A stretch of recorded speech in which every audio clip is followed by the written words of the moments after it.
when I was in high school, I had a crush on this guy, and it was terrible because he had a girlfriend.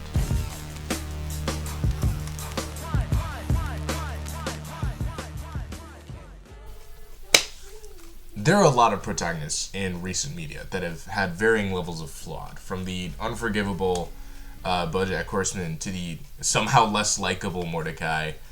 I'd hazard a guess that most of you watching have had a run-in with one of these guys at some point in some way or another. And I'd rather an additional smidgen that is possible that you've had one of these two reactions to these protagonists. It's very common. It's either he's just like me for real, or on the flip side of things, it's you're not supposed to relate to him because he's the bad guy. And while I understand the perspective of both of these, I really do think that neither of them really fully encapsulate the point of these characters. And so I just wanted to unravel the three schools of thought that I think are related to them, and use Igor as a solid example for all of them. So if you haven't heard of Igor yet, it's been 8 years. Go listen to it. In fact, we'll wait for you to catch up. Just go pause the video and come back. We'll wait for you. No? Okay, fair enough. All you really need to know is that the main character, Igor, is obsessed with this guy, and this guy has a girlfriend and doesn't really fuck with Igor in any meaningful way. So Igor escalates in a dramatic and fantastical way, and then realizes his self-worth, but doesn't fully commit to cutting him off, and the cycle continues. That's Igor. So this one is more common with other media like Breaking Bad. I've seen it here too, where people aestheticize Igor and they internalize it, and they miss the message entirely because it's entwined with their identity.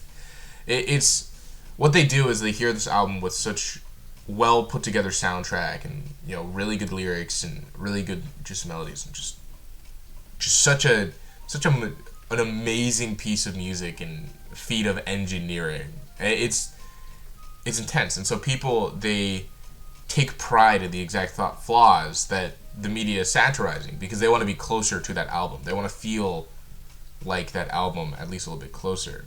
For Igor, when it comes to relating to Igor as a character, it's really easy to see how he's, maybe you're on and off again with your girlfriend or your boyfriend or whatever in between or neither, right? For like 2 years, right?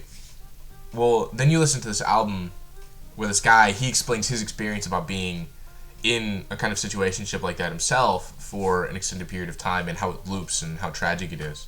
And you feel seen. You feel seen when someone else has been there before. But the problem stems when these people feel seen and they take that as permission to be complacent in their flaws. They see the flaws that Igor is satirizing, and then they assume that that's Tyler's consent for you to take those flaws and then not change them. But for me, I don't think that's what the point is. Now, on the flip side, I understand the trap here too. The biggest reason why people, flock to this school of thought is because they want to avoid being compared to the first group. They see how wrong they have it, but instead of engaging with the message, they're afraid of being misinterpreted or being perceived as one of those people, that missed the point. But most of the time, what happens is that they miss the point because they are afraid of outward perception. So even if they do relate to these characters, these situations, they're too scared to admit it.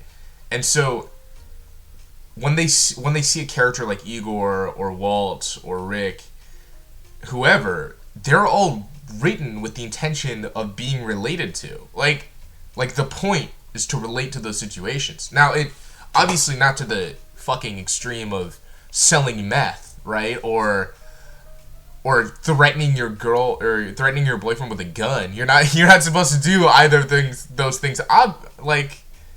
Obviously, but the point is that they reacted to those situations poorly, and you're supposed to course correct on that. So when you take when you take those people and they point at the people who are like, he's just like me for real, and then they like, no, you're not. He's literally the bad guy. Actually, you're not supposed to like him. Ah, that's not true. That's never been true. It's never been the goal to write a character that you're not supposed to relate to. That the point is that the protagonist is the point of view of the story. Most of the time, if you're the point of the view of the story, you're supposed to have the viewers think about themselves in that place. You're supposed to think about Rick, Igor, or Wolverine as you, and take their flaws and change with that. It's just so disingenuous to me when they criticize the people who are like, he's just like me for real, because they are also missing the point, and they're doing so in a performative way. They're doing so in a way that's like, they don't want to be perceived in a certain way, and so they ignore their own feelings in order to make other people feel bad, so that that way they can like raise themselves up as like the media literate like high ground when they're not even engaging with the story in the first place. The way I think you're supposed to engage with these characters is like a third in between way. It's a little bit more nuanced. You have to understand that these characters are caricatures, right? I mean, Tyler the Creator never waved a gun at his boy's girlfriend in the same way that Walt never actually cooks crystal meth. That was never the point of either of their stories. The point is that both of them have been in relatable situations that could have been handled better had they had the maturity that were needed in order to navigate those as respectable adults. Walt was literally handed free money in response to his lung cancer. All he had to do was take it. But he was too prideful, and Tyler was too obsessed to let go. That's the point. It's not that these guys are bad guys, and so you're not supposed to even think about them, and it's all in like, I don't really understand the perspective that either of these schools of thought necessarily go, because obviously you're not supposed to relate to the guy who's like objectively evil, right? But also at the same time, characters, especially protagonists, are meant to be related to, because a lot of the times it's just an expanded fantastical reality of reality, right? It's hyperbole. The whole story is hyperbole. Tyler waving a gun is hyperbole. You're not supposed to literally think about yourself holding your boyfriend hostage and like growing and upset. The point, you're supposed to avoid that. You're supposed to take the fact that he does that, absorb his flaws, and then pivot away from them. It's like Walt had cancer. He didn't have any time left, at least at the time of the beginning of the show. He didn't have any time, and he didn't have any money. So all he had left was his pride, and so he sold everything for it. His friends, his family, all of his relations, like all of it flushed down the toilet because he was too prideful to accept the free money that was being offered to him. All he had was his pride, and so he sold what he had, or he sold what he needed for what he had, and that pride consumed him. That's where we get Heisenberg, is from the pride consuming him. You're supposed to take the fact that you've been in a position where you're powerless and apply that to Walt and think about what he did and what his problem was and why that failed, and then do the opposite. In the same vein, Igor spent all this time and all of this energy and all of this emotional stress on this one guy who didn't even really fuck with him and had a girlfriend, and any time that they were together he never committed and always hid and all of this, and yet he still pursued him because he felt entitled to. He felt that he was entitled to this guy, and the truth is none of us are entitled to anybody's attention, time, affection, respect, any of it. None of us are entitled to anything from anyone else, especially not emotional related.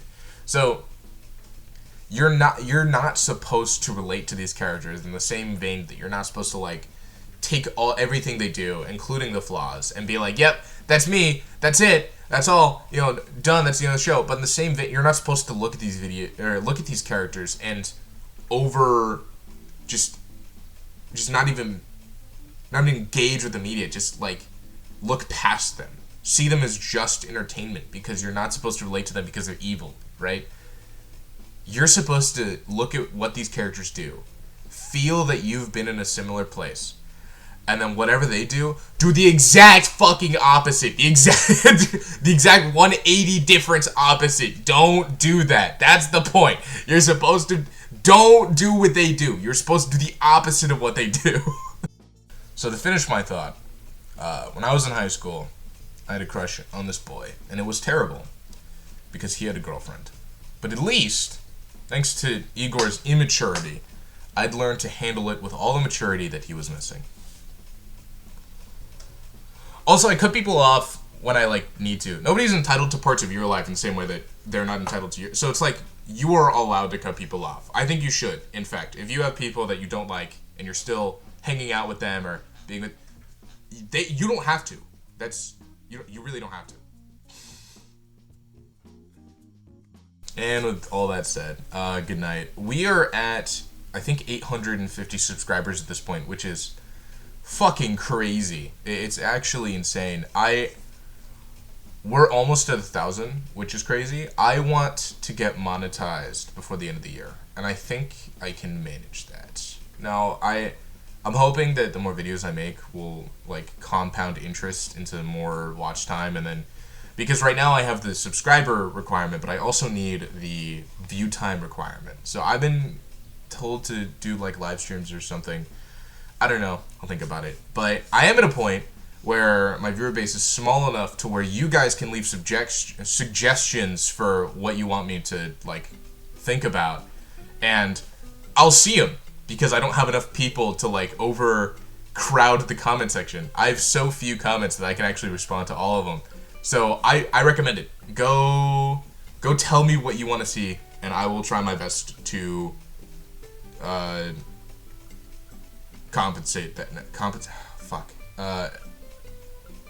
adjust to that. I don't know. There's a better word there. I can't think about it though. So have a good one.